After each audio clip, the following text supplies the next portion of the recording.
Bonjour à tous et bienvenue dans cette nouvelle vidéo. Aujourd'hui, j'ai envie de partager avec toi quelques conseils pour démarrer en énergétique, découvrir ton potentiel énergétique. Donc je vais essayer, comme à mon habitude, d'organiser un petit peu mon propos pour pas que ça parte dans tous les sens. Donc déjà, je vais essayer de t'apporter ma vision de l'énergétique et ensuite, j'essaierai de te partager quelques étapes clés pour développer ta sensibilité énergétique. Avant cela, je tiens à rappeler qu'ici, je ne suis pas dans la prétention de détenir une vérité absolument universelle. On est bien entendu dans le cadre des croyances, de la foi, et je ne suis pas là pour convaincre qui que ce soit. Simplement, je partage mon point de vue, mes expériences et mes compréhensions pour ceux que ça intéresse. Et si ça n'est pas ton cas, tu peux d'ores et déjà passer ton chemin. Si tu n'es pas d'accord avec moi, bien sûr, je suis ouverte au débat dans la bienveillance en commentaire et je vous invite à ne jamais prendre pour argent comptant ce que je transmets ici. Ça ne m'appartient qu'à moi, je le partage avec beaucoup de cœur, mais si tes ressentis te font valoir autre chose, place-les toujours en premier, s'il te plaît. Donc comme je l'ai dit, je vais essayer de commencer par définir un petit peu ce que c'est que l'énergétique. Et pour faire ça, j'aime bien faire le lien avec la médiumnité. De mon côté, dans ma vision des choses, la médiumnité est plus en lien avec des capacités de réception d'informations. Le médium va pouvoir avoir des informations visuellement, auditivement, olfactivement ou dans ses ressentis et va pouvoir consulter toutes ces informations-là. Dans l'énergétique, l'énergéticien, lui, par contre, va pouvoir intervenir sur l'énergie. Il va pouvoir la manipuler, alors de bonne ou de mauvaise façon, tout dépend de l'intérêt et de l'intention qu'on place derrière, mais on va manipuler l'énergie, encore une fois, par visualisation, par l'activation de nos extrasens au niveau des chakras mains, j'en reparlerai tout à l'heure, ou autre. Mais donc c'est important de comprendre que lorsque l'on travaille en énergétique, on va apprendre à manipuler les énergies. Et tout de suite, je place une première mise en garde, il n'est absolument jamais question de transmettre tes propres énergies. Ça, c'est très très important à poser dès le départ. On va piocher dans l'énergie, en fonction des croyances, tu poses les mots qui te conviennent, de guérison, d'amour, de l'univers, de la source de Dieu, ou d'autres sources qui te parlent, mais on ne prend jamais dans les siennes. Sinon, on se fatigue et c'est pas bon. Ça, c'est la première petite mise en garde. Après, dans l'énergétique, il y a plein de pratiques, il y a plein de techniques différentes. Le Reiki, le Lao Chi sont par exemple des techniques, des protocoles énergétiques. Mais il y a plein d'autres façons de découvrir l'énergétique. Si tu as envie d'être extrêmement encadré pour découvrir ton potentiel, ce type de pratiques extrêmement protocolaires et très encadrées peuvent t'accompagner de façon sereine. Une fois qu'on a déjà saisi si on était plus capable de recevoir l'information ou d'agir sur l'énergie, le deuxième point, pour vraiment comprendre ton profil de base en énergétique, même si bien sûr il évoluera en fonction de tes pratiques et de ton travail sur ton propre potentiel énergétique, ça va aussi être important de savoir quels sont tes extrasens les plus enclenchés d'ores et déjà. Si tu te poses des questions sur tes extrasens, je me permets de te rappeler qu'il y a déjà une vidéo qui te présente les différents extrasens. J'essaierai de penser à vous mettre le lien dans la barre de description et si j'oublie, n'hésitez pas à me le redire en commentaire. Donc ce sera plutôt intéressant de savoir si pour toi c'est plus simple de travailler avec de la visualisation ou avec du son ou avec tes chakras mains qui sont en général très en lien avec l'extrasens de la clairsentience, du clair ressenti, et qui peuvent souvent être le plus simple pour envoyer de l'énergie de guérison, d'amour, etc. La deuxième étape, surtout quand on démarre, c'est que quand tu vas prendre des temps pour explorer ton potentiel énergétique ou tester ton potentiel énergétique, je t'invite à faire une vraie mise en condition. Vérifie que tu es disponible émotionnellement, physiquement, mentalement pour pratiquer. Ça, c'est la première sécurité. Vérifier que tu es ancré correctement. Travailler tes protections pour être dans une sphère la plus saine possible pour pouvoir te faire confiance et pour pouvoir manipuler l'énergie. Parce que bien entendu, si on n'est pas correctement ancré, on peut perdre pied. Si on n'est pas correctement disponible émotionnellement, on peut être dans le rejet ou dans la mauvaise interprétation de certaines informations, de certaines choses qu'on va pratiquer. Donc c'est quand même très important de se renseigner sur tout ça, de prendre le point, d'être calme, d'être serein avant de pouvoir pratiquer. Et puis ensuite, je vous invite en fait tout simplement à être curieux et à aller essayer de commencer par percevoir l'énergie.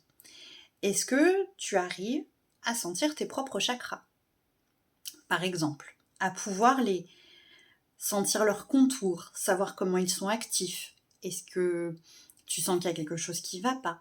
Et si tu sens qu'il y a quelque chose qui tourne pas rond, parce que les chakras ont quand même le lien au vortex, essayez d'influencer l'énergie tout doucement. Évidemment, je t'invite à être extrêmement précautionneux, surtout les premières fois, et à ne pas hésiter à te faire accompagner par un énergéticien confirmé pour valider certaines choses. Mais découvrir l'énergie et essayer de temps en temps d'intervenir, ça peut être génial. Donc tu peux le faire avec tes propres énergies, bien entendu, autant de fois que tu en ressens le besoin. Tu peux le faire aussi dans la nature, poser tes mains sur un arbre et voir ce qu'il te transmet en termes d'énergie et ce que tu peux ressentir comme besoin de lui transmettre en énergie également. Tu peux aussi tenter de te relier avec des objets. J'ai moi-même souvent joué avec des pierres de lithothérapie dont j'ignorais complètement les bienfaits, les propriétés. Je prenais la pierre dans la main, j'essayais de sentir ce sur quoi elle agissait chez moi, et je me référais ensuite à un lithothérapeute ou à un ouvrage de référence pour voir si j'étais tombée dans le juste ou pas. C'est hyper intéressant pour commencer à se faire confiance et vraiment ressentir ces impacts énergétiques. Et puis évidemment, la dernière étape de cette curiosité, c'est d'aller trouver des personnes de ton entourage qui sont d'accord pour être des cobayes, où tu vas pouvoir commencer à ressentir leurs énergies. Je vous invite évidemment à faire attention aux notions de viol énergétique et de ne pas le faire sur tout le monde et n'importe qui sans consentement, hein, c'est évidemment très important pour moi de le dire. Mais d'essayer d'aller découvrir ce que les chakras de cette personne, les énergies de cette personne te racontent et comment tu auras envie de les manipuler pour accompagner la personne. Donc tu peux commencer par des phases d'information, de réception de l'information, donc plutôt des phases de médium qui reçoit l'information, puis ensuite aller vers des phases plus d'intervention énergétique en fonction de ton rythme, de comment tu te sens légitime pour le faire, et sans te précipiter bien sûr. Après, il y a un petit exercice extrêmement sympa lorsqu'on démarre en énergie et qu'on a envie de percevoir des effets, c'est de venir créer ce que j'appelle des boules d'énergie. Alors, on n'est pas dans Dragon Ball Z, mais ça y ressemble quand même. C'est-à-dire de placer tes mains l'une en face de l'autre et tout doucement venir créer avec une intention une boule d'énergie correspondante. Donc, par exemple, on peut placer une boule de paix, d'apaisement, une boule d'amour, ou on peut l'utiliser pour ressortir une émotion pas très confortable comme de la colère. Je viens extirper la colère à l'intérieur de moi pour la placer dans mes mains et je la jette ensuite pour m'en débarrasser. Ou alors je crée une boule d'amour que je m'offre, que j'offre à quelqu'un d'autre, une boule de paix que je m'offre ou que j'offre à quelqu'un d'autre. C'est vraiment hyper intéressant de bien placer tes mains l'une en face de l'autre, de placer l'intention et de sentir la boule qui se forme. Donc tu peux bien sûr bouger les mains en fonction de tes ressentis, de tes besoins et de ce que tu ressens en termes d'élan chez toi au moment où tu crées cette boule. Voilà, ça peut être très utile pour se débarrasser quelque chose ou pour s'envoyer quelque chose. C'est vraiment un outil hyper efficace où on sent cette boule qui prend cette place, qui devient quasiment palpable pour l'énergéticien qui prend l'habitude de le faire. Et enfin, le dernier petit conseil que je vais vous donner, c'est de tenir un espèce de tableau de bord. Voilà, aujourd'hui j'ai essayé de ressentir l'énergie d'une pierre. Je suis tombée juste, ou j'avais pas tout. Demain, j'ai essayé de sentir mes propres énergies, je me suis focusée sur mon chakra cœur, je suis allée l'explorer, j'ai perçu ci, j'ai perçu ça, je suis intervenue comme ça. Pourquoi c'est intéressant de le faire? Déjà parce que tu vas noter tes réussites, tes échecs, t'en auras pas tant que ça, tu verras, finalement ça viendra vite les réussites, donc ça permet de prendre confiance, de savoir pourquoi ça n'a pas marché et pas recommencer, et pourquoi ça a marché et comment recommencer. C'est vraiment super important. C'est comme un tableau de suivi dans n'importe quel autre domaine de ta vie. Et puis, parce que tu auras sûrement des phases de doute et que de constater tes réussites, eh bien ça te fera du bien.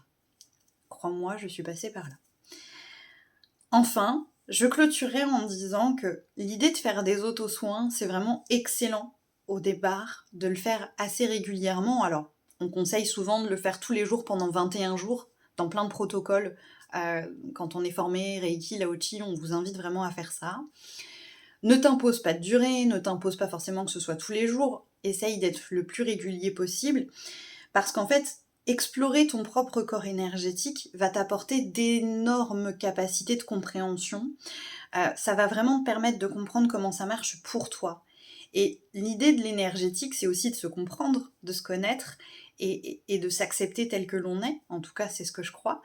Donc, il y aura vraiment double bénéfice. Déjà, tu pourras t'entraîner, tu pourras peaufiner, devenir de plus en plus précis, découvrir des choses sur ton propre corps énergétique et donc aussi mieux te connaître. Et quand on se connaît mieux et qu'on s'accepte mieux, c'est toujours vachement plus simple pour ensuite accompagner les autres.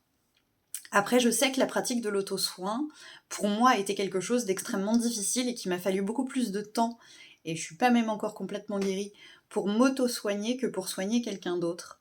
Car n'oublions pas que le soin en énergétique est surtout lié à l'énergie d'amour, de compassion, à des énergies très positives, et que c'est parfois plus facile à ressentir pour les autres que soi-même. Donc si tu n'arrives pas à faire des auto-soins parce que tu as du mal à t'offrir ce cadeau, c'est ok, je t'invite à le travailler du mieux que tu peux, mais n'hésite pas à aller quand même explorer du mieux que tu peux tes propres profondeurs, tes propres corps énergétiques, pour progresser, pour te connaître. J'espère que cette vidéo vous a plu, j'espère que ces petits conseils vous aideront, n'hésitez pas à me dire ce que vous en pensez en commentaire. Moi dans tous les cas je reste disponible pour vous si vous le souhaitez, je vous mets le Linktree dans la barre de description si tu veux me contacter de façon un peu plus privée, via les réseaux ou autres. En tout cas je vous souhaite une très très belle journée et je vous remercie encore d'être là.